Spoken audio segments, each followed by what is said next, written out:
What if I told you that a tiny free nursing lecture website was a single accidental key that unlocked my career as a 7-figure media buyer, and that the struggle to find a job in a new country forced me onto a path where I would accidentally crack the code on how to turn $1 into $2, then to $10 and $100 or more for some of the most popular brands and companies in the world. This isn't just a story about media buying or online advertising. This is about how a new immigrant with zero connections and everything stacked against him used data and a few crucial mindset shifts in the biggest digital marketing earthquakes in history to propel his life and career in a new and exciting world of digital marketing. So stay with me, because I'm going to show you the 5 specific steps that I took to go from a broke college professor to a highly paid media buying expert. And trust me, my answers are not what you think. But in order to understand how I've been able to manage multi-million-dollar ad budgets, you first have to understand the messy pieces that I started with. I want you to think of my journey like a Lego puzzle. It was built brick by brick, starting with becoming the accidental SEO expert. Back in the Philippines, when I was still teaching nursing for college students, I hated seeing them struggle to get access to my nursing notes. I was thinking maybe there's a simple way that I could share them my nursing notes, especially for those students who weren't able to attend that class during that day. So I did the simplest thing. I made a free website on blogger.com and I uploaded my nursing lectures. I had no budget, I had no plan on what I was doing. I was just a simple college professor and not a tech guy. I just went on reading on how to get started, how to publish stuff online. But something bizarre happened in a couple of months. This little site started to get a lot of traffic. It started to get a lot of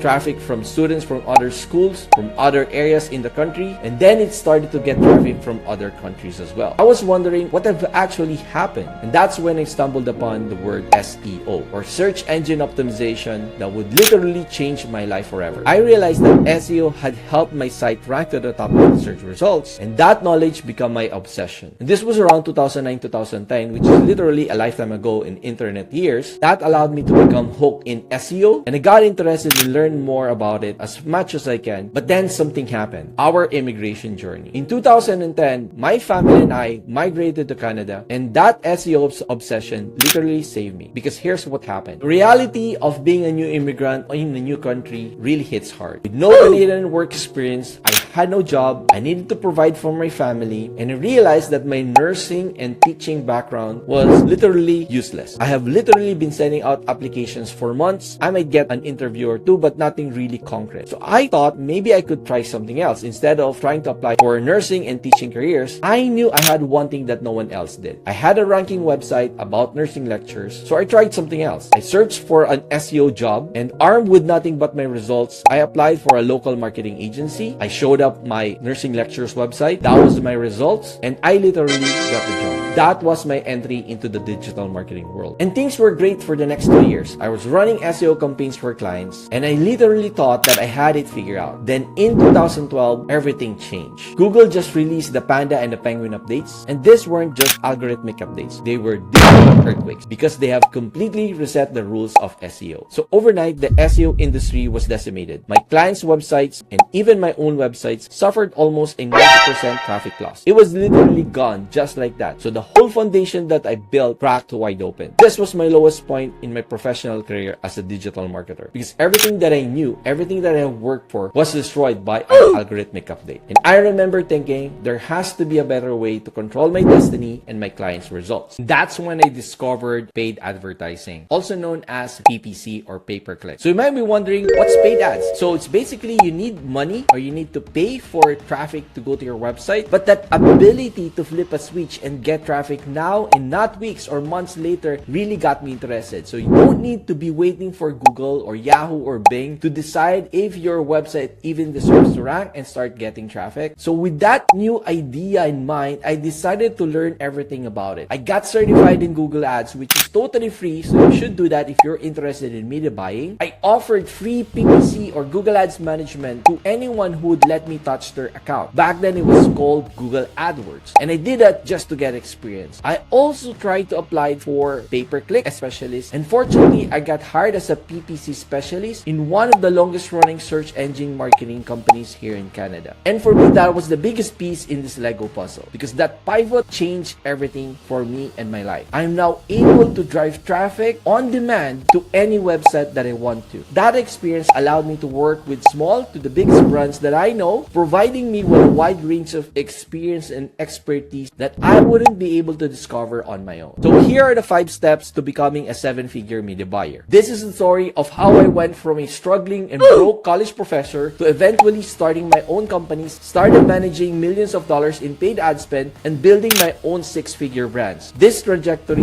isn't just luck. It was driven by 5 core decisions, and these are the non-negotiable steps that I took that you can apply right now. So here's step 1. I focus on what I love, and I love data and numbers. The truth is, I really hate making pretty creatives. I am not a creative guy, but I love data and analytics. Being a highly paid media buyer is, I believe, 90% about ROI, return on ad spend, or ROAS, and analytics. My teaching background taught me how to organize complex information, and my SEO obsession taught me how to follow the data trail. I became a ruthless analyst. I focus on the one thing that really matters. Can I turn $1 into $2 or more? So if you're starting out, if you're interested in becoming a media buyer, I would highly recommend that you focus on the math. So here's a quick side note. AI is a total game changer right now. When I was first started, my biggest barriers were creatives and copy, but that's almost gone because AI can do that for you. It can do images, it can do videos for you. And if you love data and analytics, it will make your analytical skills even more valuable because you'll be able to launch faster without the need to be bottled down by the creative team. Step 2. I focus on getting results, period. Here's the truth that no one really talks about. No client cares about your fancy tools or your beautiful reports. They care only almost about one thing, the bottom line. Especially if they're running paid ads, if they're putting their money on it. My second rule includes you need to deliver results or you lose that account. I learned quickly that people hire you for your ability to reliably and predictably generate revenue. So you want to become a revenue machine and not a reporting machine. I wasn't afraid to take on bigger challenges. I see a lot of media buyers afraid of managing big accounts, but when I was spending a few $100s on ads, I already thought I was an expert, but I was totally wrong. The methods that you use when managing accounts that go from 0 to 6 figures are fundamentally different from the methods that you want to use if you want to go from 6 figures to 7 figures and from 7 figures to 8 figures. And to truly master the craft of paid advertising and media buying, you need to manage large accounts because that's where you learn about the scaling challenges. For example, opening a new channel might result in a temporary negative ROAS, but that is necessary for long-term growth. And you need to be aware of those things. You need to be in a high-stakes game in order to learn high-stakes moves. So I applied for the bigger job. I take on the bigger clients. My mentality is you go big or you stay home. Number 4, I embrace AI and constant learning. I hear this all the time. People are scared of AI. AI is gonna take my job. But I'm not scared of it because when AI first came out, I jumped right away. Why? Because I'm a lifelong learner, and in this industry, stopping your education is committing career suicide. AI doesn't replace experienced media buyers. It augments and enhances people like us. It allows someone with a decade of experience to leverage the tech and generate complex campaigns 10 times faster than with a bloated team. So I treat every new tech as an opportunity and not a threat. Number 5, I treat every client's brand as my own. And here's my final rule about empathy and ownership. So when I take on a brand, I act like it's my own money that's on the line. I try to learn everything about their niche, their product, their service. And over the last decade, I've worked with over 100 plus industries, websites, and brands. And that level of experience is my superpower. It means that I can look at a problem in the fashion industry and apply a solution that I learned from a different industry, let's say a finance industry, and I always treat work like it's my own business. That way, I've realized that the lessons will compound over time and you'll eventually be able to use that experience in a much bigger and later role. I want to talk about the ultimate payoff of being a media buyer and being in the digital marketing industry. So I've already talked that I strategize, launch, manage, and optimize campaigns from smaller to multi-million dollar brands. But the most proud moment of my entire career isn't a revenue number. It's actually this: coaching my son to hit 100,000 subscribers and earning his first YouTube Silver Play button in less than 2 years and getting his YouTube channel monetized and earning his first dollar online. And he's just 15 years old. And as a parent, being able to teach your kids